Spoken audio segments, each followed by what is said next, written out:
তৃণমূলের এই অফিসটার প্রতি মানুষের একটা সন্দেহ ছিল।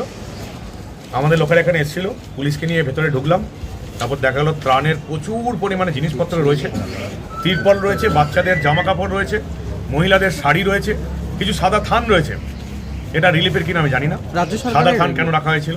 প্লাস প্রচুর পরিমাণে চিঠি উদ্ধার হয়েছে অনারেবল গভর্নমেন্টকে। এটা হচ্ছে গভর্নরকে ফিনান্সিয়াল অ্যাসিস্ট্যান্টের চিঠি পাঠানো হচ্ছে, যেখানে প্রাক্তন বিধায়কের সই রয়েছে কিন্তু বাকি পুরোটা ফাঁকা। অর্থাৎ তৃণমূল অফিসে তৃণমূল ঠিক করবে যে ফিনান্সিয়াল অ্যাসিস্ট্যান্টটা কে পাবে, নাম ফাঁকা। এইটা কি বিধায়ক কার্যালয় নাকি তৃণমূলের কোনো কার্যালয়? বিধায়ক কার্যালয় নাকি তৃণমূলের কোনো কার্যালয় ছিল? বিধায়কের কার্যালয় ছিল প্লাস তৃণমূলের কার্যালয় ছিল, দুটো একসঙ্গে ছিল। বিধায়ক বসতেন, তৃণমূলের পার্টি অফিস ছিল এটা। রাজ্যপালকে চিঠি লেখা হচ্ছে, বিধায়কের সই রয়েছে, কারা অ্যাসিস্ট্যান্ট পাবে সেটা তৃণমূল অফিস থেকে ঠিক হবে। শুধু রাজ্যপাল নয়, এমনকি নিজের দলের মুখ্যমন্ত্রীকেও ছাড়েনি। মুখ্যমন্ত্রীকে চিঠি লেখা, পুরোটা ফাঁকা, প্রাক্তন বিধায়কের সই। অর্থাৎ সিএমকে চিঠি লিখলেও সেটা তৃণমূল ফর্ম ফিল আপ করে দেবে। বাকি প্রচুর পরিমাণে বায়োডাটা রয়েছে। কিসের বায়োডাটা এখন পরীক্ষা করে দেখছে পুলিশ। এগুলো চাকরি চুরির বায়োডাটা নাকি অলরেডি চাকরি পেয়েছে তাদের কোনো ট্রান্সফারের জন্য টাকা নেওয়া হয়েছে, সেটা এখন পুলিশ তদন্ত করে দেখছে।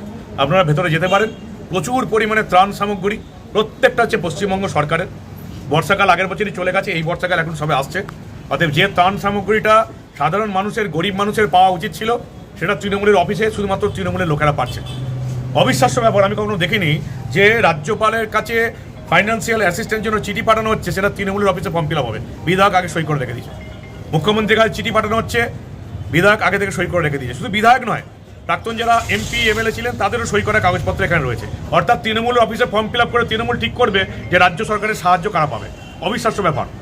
আমি ভাবতে পারছি না তৃণমূল দলটা এতটা নোংরামির মধ্যে দিয়ে গেছে। পার্টি এবং সরকার একটা অফিসেই চলতো। কি মনে হচ্ছে বড় সড়ো কোনো দুর্নীতি এখান থেকে হতো? বিশাল দুর্নীতি। তিরপল চোর বলে তো তৃণমূলের অভিযোগে ছিল, সেটা আজকে আরেকবার প্রমাণ হয়ে গেল। তিরপল রয়েছে, গরিব মানুষের জামা কাপড় রয়েছে, গ্রামের মহিলাদের শাড়ি রয়েছে, কম্বল রয়েছে, সাদা থান রয়েছে। সাদা থানটা কি কারণে রয়েছে? সাদা থান রিলিফের থান নাকি 2024-এর ভোটে জিতলে বিজেপি কর্মীদের মারার পরে দেওয়া হতো, সেটা তখন পুলিশ বিচার করবে। কিছু লেখা ছিল ওখানে? পশ্চিমবঙ্গ সরকার বিপর্যয় ব্যবস্থা দপ্তর স্ট্যাম্প মারা আছে পশ্চিমবঙ্গ সরকারে। অভিযোগ করবেন? অভিযোগ পুলিশ দেখছে, আপনারা কি চাইছেন? লোকেরা অভিযোগ করবেন। আমরা চাইছি দোষীগুলো ধরা পড়ুক। যারা এই রকমের দুর্নীতি করেছে তারা গারদে ঢুকুক। আমরা শুধু এটাই চাই, আমি অন্তত এটা চাই যে দোষীরা গারদে ঢুকুক। তবে যারা বাংলার মানুষ যে তৃণমূলকে হটিয়ে এতদিন পরে পদ্মফুল ফুটিয়েছে, বিজেপিকে এনেছে, পরিবর্তন চেয়েছে, তারা সবচেয়ে বেশি সুখী হবে যদি এই চোরগুলো গারদে ঢোকে। গোটা রাজ্যের সঙ্গে সঙ্গে পূর্ব বর্ধমান একের পর এক মাথা, যেরকম খোকন দাস থেকে শুরু করে তপন চট্টোপাধ্যায়, সব চোরগুলো ঢুকছে। মাথা নয়, এগুলো সবই তৃণমূল আমলের সবচেয়ে বড় দুর্নীতিবাজ। এগুলো আগে ঢুকছে। আমাদের মেমারিতেও আছে, দেখা যাক পুলিশ প্রশাসন কবে আমাদের মেমারির চোরগুলোর বিরুদ্ধে ব্যবস্থা নেয়। দাদা, যেটা দেখা যাচ্ছে যে প্রাক্তন বিধায়ক যিনি ছিলেন তিনি বর্ষিয়ান একজন বিধায়ক ছিলেন, এই বিষয়টাকে নিয়ে কি তার সঙ্গে কি কথা বলা সম্ভব? তৃণমূলে বর্ষিয়ান ভালো এসব কিছু নেই। তৃণমূল মানে চোর। 100টা লোক দেখলে খুব বেশি হলে হয়তো একটাও ভালো মানুষ পাওয়া যাবে না, একটা পাওয়া যেতে পারে 1%। 100টা লোক দেখলে বাকি সবাই তৃণমূলটা করেছে শুধু চুরি এবং দুর্নীতির জন্য, এবং তৃণমূলটা এখন ফাঁকা হয়ে যাচ্ছে ওই জন্য। এই সবাই কেউ বিজেপিতে ঢোকার চেষ্টা করছে, কেউ আবার যদি জায়গা না পায় সিপিএমে ঢুকবে। তৃণমূল বলে কোনো দলটার কোনো অস্তিত্ব থাকবে না, কারণ তৃণমূল দল বলে কিছু নেই। তৃণমূলে সবাই একজোট হয়েছিল শুধুমাত্র চুরি এবং দুর্নীতি করার জন্য। পুরো ভোটের পর এই তৃণমূলে মমতা ছাড়া আর কেউ থাকবে না। ভাইপো বিদেশ পালাবে আর বাকি সব চোর দুর্নীতিবাজ এদিক ওদিক ঢোকার চেষ্টা করবে। তৃণমূল কোনো রাজনৈতিক দলই নয়। দাদা, উনি একজন মাস্টারমশাই ছিলেন, তার পাশাপাশি বিধায়ক ছিলেন। একজন মাস্টারমশাই হয়ে এরকম একটা লাগছে যে চুরির অপবাদ, এই জিনিস অপবাদ। আপনারা চেক করে দেখুন, অফিস খোলা আছে, আপনারা যান, আপনারা সিদ্ধান্ত নিন। পুলিশকে কেন সিদ্ধান্ত নিতে হবে, বা বিধায়ক কেন বলবে, বা বিজেপির কেন কেউ বলবেন? আপনারা সাংবাদিক আছেন, আপনারা চেক করে দেখুন, সিদ্ধান্ত আপনাদের।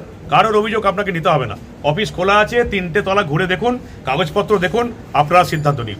কেউ অভিযোগ করছে না। জেলা টিপিএসসি চেয়ারম্যান ছিলেন তিনি, তারপরেও এই যে একটা পদে বসে এই ধরনের বিষয়গুলোকে, এটা কি? দেখুন, তৃণমূল মানে শুধুমাত্র নিজের লোককে দিয়ে পাইয়ে গেছে, কোনো রকম গ্রামের মানুষের দেখেনি। যদি দেখতো তাহলে এই যেগুলো আমরা উপরে দেখে এলাম বা আপনারা দেখে এলেন, এগুলো আগের বর্ষাতে গ্রামবাসীরা পেয়ে যেত। এটা তো ভোটের আগের ঘটনা। যা মালপত্র দেওয়া আছে সবই বিপর্যয় মোকাবিলা দপ্তর থেকে এসছে, অর্থাৎ আগের বর্ষার পরে এসছে। তাহলে আগের বর্ষাতে এগুলো ডিস্ট্রিবিউট তো হয়নি, আর এবারে তো বর্ষা আসেনি। অর্থাৎ চুরি দুর্নীতি শুধুমাত্র নিজের লোককে দেবো, নিজের লোককে দিয়ে যেগুলো বাকি পড়ে আছে সেগুলো গ্রামের মানুষকে দেবো না, আর সেই জন্য মানুষ শাস্তি দিয়েছে, ছুঁড়ে ফেলে দিয়েছে। পুরো ভোটে মেমারি থেকেও সাফ হয়ে যাবে। আপনি কিছু বায়োডাটার কথা বলছিলেন, কিছু বায়োডাটা কি পাওয়া গেছে? প্রচুর পরিমাণে বায়োডাটা, পুরুষ এবং মহিলার বায়োডাটা পাওয়া গেছে। এই বায়োডাটাগুলো চাকরি চুরির সঙ্গে কিছুটা থাকতে পারে, বা কিছু বায়োডাটা হয়তো আছে যারা অলরেডি শিক্ষক হয়ে গেছেন, তাদের এদিক ওদিক ট্রান্সফারের ব্যাপার আছে, সবটাই টাকা খাওয়ার ব্যাপার আছে। বাকিটা পুলিশ চেক করে দেখছে, সবটা তো আমরা চেকিং করতে পারিনি। মেমারি থানার পুলিশ আছে, ওনারা চেক করে দেখছেন।